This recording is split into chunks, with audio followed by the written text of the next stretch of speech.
Good evening friends. आज मैं एक नए टॉपिक पे चर्चा करूंगा जो एग्जामिनेशन पॉइंट ऑफ व्यू से भी बहुत इम्पोर्टेंट है। खास करके ग्रेजुएशन में भी जो बच्चे हैं बीए प्रोग्राम, बीए ऑनर्स के, उनके लिए भी और कॉम्पिटिटिव एग्ज़ाम्स के लिए भी मनसबदारी सिस्टम, जिसे अकबर ने शुरू किया था और उस पर बहुत सारी चर्चा होती है। आज हम उस पर बात करेंगे।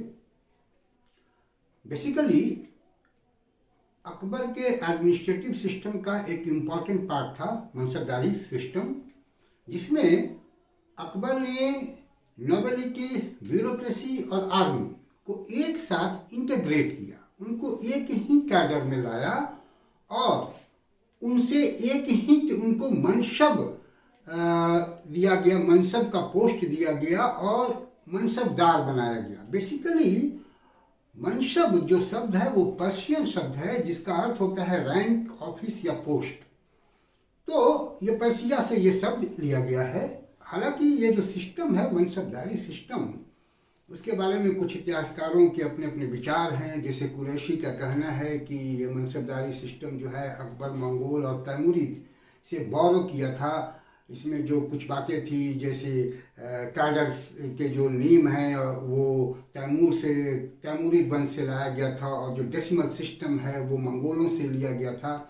लेकिन अतहर अली इस बात को नहीं मानते हैं। अतहर अली का कहना है कि no doubt there is some similarity, कुछ सिमिलरिटी है, कुछ समानता है मंगोलों और तैमूरिद के जो सिस्टम थे और मनसबदारी में, लेकिन वो सिमिलरिटी इतनी ज़्यादा नहीं है कि हम इसको कहें कि वो बोरो किया गया है। एनीवे, इतिहासकारों के अपने अपने मत हैं, लेकिन हम उस सिस्टम के बारे में बात करेंगे कि मनसबदारी सिस्टम बेसिकली उसमें क्या क्या बातें थी। सबसे पहले अगर बात करें तो इस सिस्टम को जो इंट्रोड्यूस किया गया, एडमिनिस्ट्रेटिव सिस्टम को यूनिफाइड और मजबूत बनाने के लिए अकबर ने इस सिस्टम को इंट्रोड्यूस किया। 33 कैडर थे मनसबदार के। हालांकि अबुल फजल इसको 66 भी कहते हैं, लेकिन शायद ऐसा माना जाता है कि मनसबदारी सिस्टम में जो 2 नंबर दिए जाते थे, जात मनसब और सवार मनसब, उनको अबुल फजल ने शायद अलग अलग काउंट कर लिया होगा, इसलिए उसने इसको 66 कहा है। लेकिन 33 कैडर्स थे मनसबदार के और प्रत्येक मनसबदार जो है, पहले तो उन्हें एकल नंबर, एक यूनिट दिया जाता था, एक नंबर दिया जाता था, लेकिन बाद में वो डबल नंबर उसको दिया जाने लगा। एक नंबर को जात मनसब कहते हैं, दूसरे को सवार मनसब कहते हैं। जात मनसब जो है वो किसी भी मनसबदार के पर्सनल पोजीशन को, उस कैटेगरी में मनसबदारी सिस्टम में उसकी रैंक क्या है उसको निर्धारित करती थी, उसकी सीनियरिटी क्या है। तो जात मनसब से उसकी रैंक और सीनियरिटी निर्धारित होती थी और जात मनसब के अनुसार ही सैलरी दी जाती थी। उसी के रेशियो में उस मनसबदार को सैलरी दी जाती थी। मतलब मनसबदार की सैलरी और उसका पोजीशन, उसका रैंक निर्धारित करने का जो आधार था वो जात मनसब था। ये दूसरा नंबर है सवार नंबर। सवार नंबर से यह निर्धारित होता था कि उस पर्टिकुलर मनसबदार को कितनी सैनिक रखनी है, कितनी कंटिंजेंट ट्रूप्स की कंटिंजेंट कितनी होगी, कितनी सेना उसको रखनी है, यह निर्धारित होती थी। और उसी के हिसाब से उसको अलाउंसेज मिलते थे, उनको भत्ते मिलते थे, जिससे वो अपने सैनिकों की सैलरी दे सके।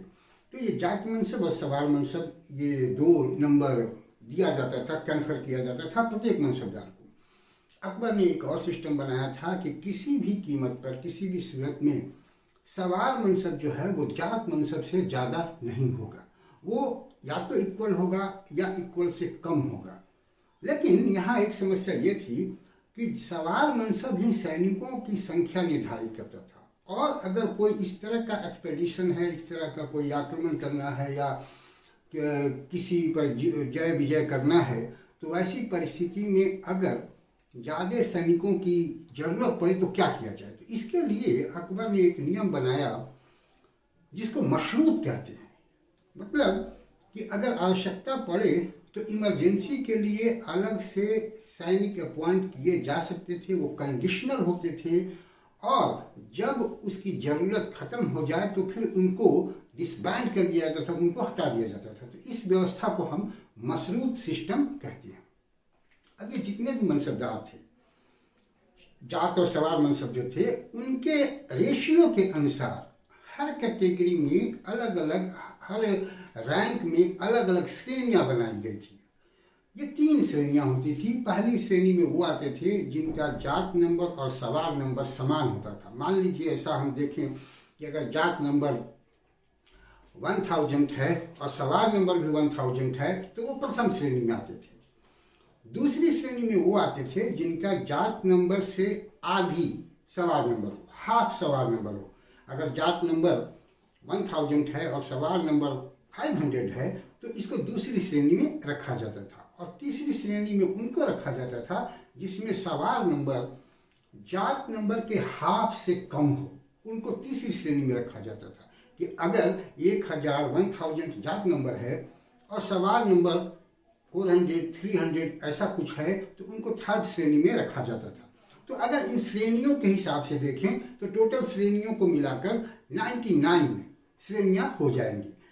तो ये एक सिस्टम था। दूसरी बात, एक नई बात जो अकबर ने लागू की थी मनसबदार के लिए, दहविस्ती सिस्टम।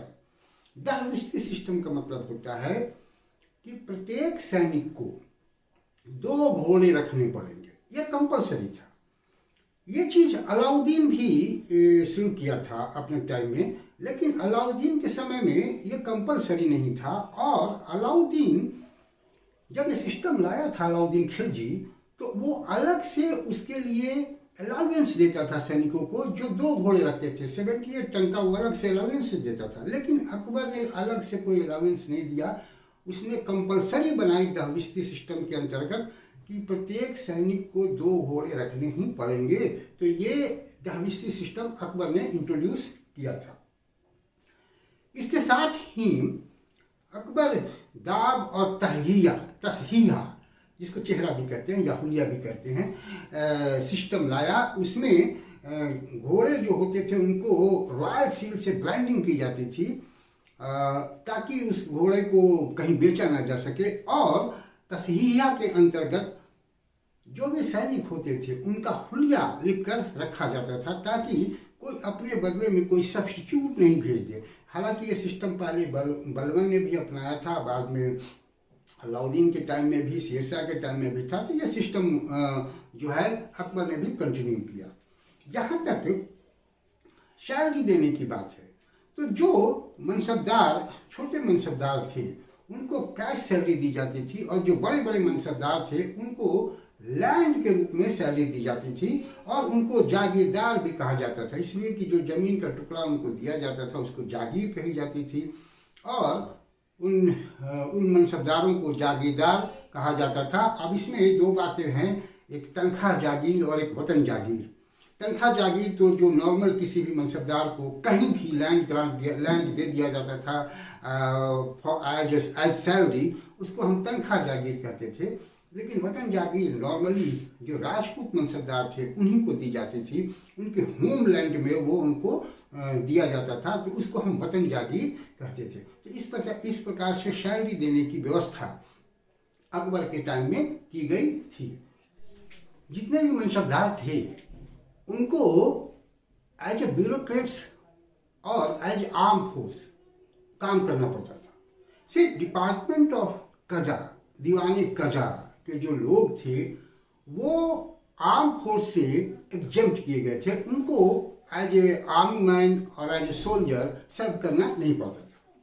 अब अगर हम नंबर की बात करें तो जो अकबर ने सिस्टम चलाया, जो डेसिमल सिस्टम पर आधारित था, जो भी नंबर दिए जाते थे, तो मिनिमम नंबर जो था जात नंबर वो 10 था और मैक्सिमम अकबर के टाइम में 5000 माना गया। हालांकि स्पेशल केसेस में 7000 की मनसबदारी दी जाती थी। सलीम को 7000 की मनसबदारी दी गई थी। शाहजहाँ के टाइम में इसमें इंक्रीज कर दिया गया। शाहजहाँ के टाइम में मनसब जो मैक्सिमम नंबर था, कुछ इतिहासकारों के अनुसार 20,000 है और कुछ इतिहासकारों के अनुसार 25,000 है। हालांकि दारा शिकोह को 40,000 की मनसबदारी दी गई थी। तो ये टाइम टू टाइम चेंज होता रहा है। इसमें कुछ चेंजेस भी लाए गए, खास करके जहांगीर के समय में और शाहजहाँ के समय में। जहांगीर के समय में एक नया सिस्टम आया जिसको कहते हैं 2 अस्पा सी अस्पा। पहले ये 2 अस्पा सी अस्पा क्या होता है और ये चेंज लाने के कारण क्या थे, इस पर हम बात करेंगे। 2 अस्पा और सी अस्पा में जात मनसब में कोई बदलाव नहीं आता था और सवाल नंबर में न जात नंबर में बदलाव आता था न सवाल नंबर में बदलाव आता था। नॉमिनक्लेचर वही रहता था, सिर्फ उसके साथ अगर जोड़ दिया गया 2 अस्पा सी अस्पा तो सवाल नंबर में सोल्जर्स की संख्या डबल हो जाती थी। जैसे अगर मान लिया जाए कि कोई 1000 जात नंबर है, 1000 सवाल नंबर है, उसको 2 अस्पा सी अस्पा कैटेगरी के अंदर ला दिया गया तो उसके सवाल की संख्या 1000 से 2000 हो जाती थी। लेकिन यहाँ एक बात और ध्यान में रखनी होगी कि जो सोल्जर्स की संख्या बढ़ती थी उन पर द्विस्ती सिस्टम लागू नहीं होता था। अर्थात अगर 1000 सवार और 1000 जात है, 1000 जात एंड 1000 सवार, तो अकबर के नियम के अनुसार 1000 अगर सोल्जर हैं तो उनके पास 2000 घोड़े होने चाहिए, हॉर्स होने चाहिए। लेकिन वही अगर 2 अस्पा सी अस्पा सिस्टम के अंतर्गत आ जाते हैं तो सोल्जर्स की संख्या तो हो गई 2000, लेकिन हॉर्सेस की संख्या 3000 ही होगी। मतलब कि पहले तो ऑलरेडी 2000 थी, लेकिन 1000 जो एक्स्ट्रा सैनिक लाए गए, जोड़े गए उस कंटिजेंट में, उस ट्रुप में, उनके लिए एक ही घोड़ा अलाउड था, वो 2 घोड़ा नहीं रखते थे। तो ये 2 अस्पा सी अस्पा सिस्टम जहांगीर ने लागू किया। अब इसके पीछे के क्या कारण है, अलग अलग इतिहासकार अलग अलग बातें करते हैं। जैसे अकबर के टाइम में जो मनसबदार थे उनको अकबर शाही मनसबदार कहा जाता था, जहांगीर के टाइम में जो मनसबदार थे उनको जहांगीर शाही मनसबदार कहा जाता था। और ये माना जाता है कि जहांगीर चाहता था कि अपने जो जहांगीर शाही मनसबदार है उसकी ताकत बढ़े, उसके सैनिकों की संख्या बढ़े, वो अकबर शाही मनसबदार से ज़्यादा ताकतवर हो जाएं। तो उनको ताकतवर बनाने के लिए सैनिकों की संख्या बढ़ा रहा था। अब यहाँ एक और बात आती है कि अगर ऐसे ही बढ़ाना था तो अलग सिस्टम लाने की क्या ज़रूरत थी, वो जात मनसब और सवार मनसब को बढ़ा देता। लेकिन जात मनसब को बढ़ाने पर एक दूसरी समस्या हो जाती। पहली समस्या ये कि सैलरी जो है वो जात मनसब के अनुसार ही निर्धारित होती थी, और जैसे जैसे जात मनसब इंक्रीज होती, सैलरी बढ़ानी पड़ती जहांगीर को। एक समस्या ये होती। दूसरी समस्या ये होती कि जो अकबर शाही मनसबदार थे वो ज़्यादा सीनियर थे, और अचानक अगर वो जहांगीर शाही मनसबदारों की का जात मनसब बढ़ा देता तो एक रिजेंटमेंट आ जाता, एक कटुता आ जाती अकबर शाही और जहांगीर शाही मनसबदारों के बीच में। तो ऐसा न करके वो एक नया सिस्टम लाया, 2 अस्पा सी अस्पा, और उसके अंतर्गत अपने सवार सैनिकों की संख्या को वो बढ़ाया। तो ये जहांगीर के टाइम में हुआ। शाहजहां के टाइम में एक दूसरा सिस्टम आया जिसको मंथ स्केल सिस्टम कहते हैं। अभी मंथ स्केल सिस्टम लाने का जो मेन रीजन था वो ये था कि जागीरदारी सिस्टम में क्राइसिस आ रही थी। 2 टर्म है, जमादामी और हासिलदामी। मतलब जो लोगों को जागीरें दी जाती थी और उससे जो एक असेसमेंट होता था कि कितना उससे रेवेन्यू आएगा, उसको हम जमादामी कहते हैं, और हासिलदामी उसको कहते हैं जो एक्चुअल कलेक्शन होता था। शाहजहां के टाइम में क्या हुआ कि इसमें एक बहुत अंतर आ गया, जमादामी और हासिलदामी में अंतर आ गया। असेसमेंट कुछ और होता था और कलेक्शन उससे कम होता था। तो मनसबदारों के लिए ज़्यादा संख्या में सैनिक रखना मुश्किल हो गया, वो पूरे ईयर की सैलरी नहीं दे पाते थे। तो शाहजहां ने एक नियम बनाया कि जो हासिलदामी है उसके हिसाब से, उसके अनुपात में मनसबदार यह निर्धारित करें कि वो कितने महीने की सैलरी दे सकते हैं। मान लीजिए अगर इतनी ही कलेक्शन हो रही है, जो सवार मनसब के या सैनिकों की जो सैलरी है उसकी 50% ही अगर कलेक्शन हो रही है, तो ऐसी परिस्थिति में शाहजहां ने अलाउ किया कि उस सैलरी के या उस कलेक्शन के रेशियो में मनसबदार अपने सैनिकों की संख्या घटा सकते हैं।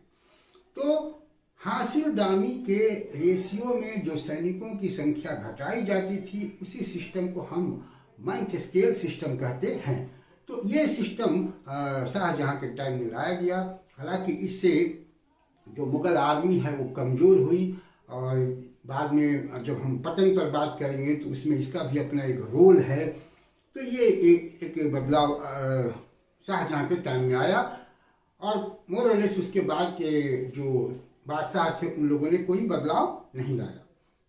अब अगर हम इसके बात करें मनसबदारी सिस्टम के कि इसके फायदे क्या हुए, तो इसके बहुत सारे फायदे हुए।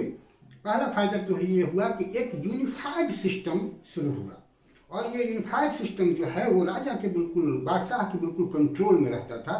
तो बादशाह जो है वो ताकतवर हुआ। और पहले जो एक अलग अलग वो डिफरेंसेस थे नॉबल्स का, तो वो डिफरेंस समाप्त हुआ। नॉर्मली राजपूतों को छोड़कर दूसरे जितने भी मनसबदार थे उनको ये छूट दी जाती थी, या उनसे ये कहा जाता था कि वो अलग अलग रेस, अलग अलग जाति के लोगों को अपनी सेना में रखें। तो एक एसिमिलेशन हुआ, एक एकजुटता आई, एक यूनिफिकेशन आया। तो ये एक फायदा हुआ। तीसरी बात कि इसमें योग्यता के आधार पर लोग आगे बढ़ सकते थे। कोई अगर छोटा मनसबदार है तो वो अपनी योग्यता के आधार पर धीरे धीरे बड़ा मनसबदार बन सकता था। तो योग्यता को मान्यता दी गई और योग्य व्यक्ति आगे बढ़ सकता था। और जब योग्य लोग आते हैं तो फिर प्रशासनिक व्यवस्था भी मजबूत होती है। तो ये फायदा भी हुआ। अब ऐसा नहीं था कि कोई बड़े वंश का है या अलग रेस, बड़े रेस का है तो सिर्फ वही बनेगा। कोई भी बन सकता था मनसबदार अगर उसमें योग्यता है। तो ये फायदे हुए, लेकिन इसके कुछ नुकसान भी हुए। नुकसान ये हुआ कि ये बिल्कुल ही सेंट्रलाइज सिस्टम था, और इसमें जो ताकतवर बादशाह होता है वो अच्छे से कंट्रोल कर सकता है। तो जब तक ताकतवर बादशाह थे औरंगजेब के टाइम तक, तब तक तो मनसबदारी सिस्टम अच्छे से काम की, स्मूथली वर्क किया।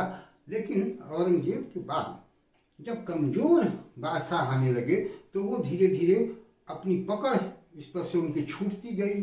और यही व्यवस्था जो पहले मुग़ल प्रशासनिक व्यवस्था के लिए एक मजबूत साधन था, वो धीरे धीरे फिर एक पतन का भी कारण बना। तो दोस्तों, मनसबदारी सिस्टम में इतना ही। फिर हम आएंगे किसी दूसरे टॉपिक के साथ। उम्मीद है कि आपको ये मनसबदारी सिस्टम अच्छा लगेगा। अगर अच्छा लगे तो आप लोगों को सजेस्ट कीजिए। And thank you for watching me. See you again soon.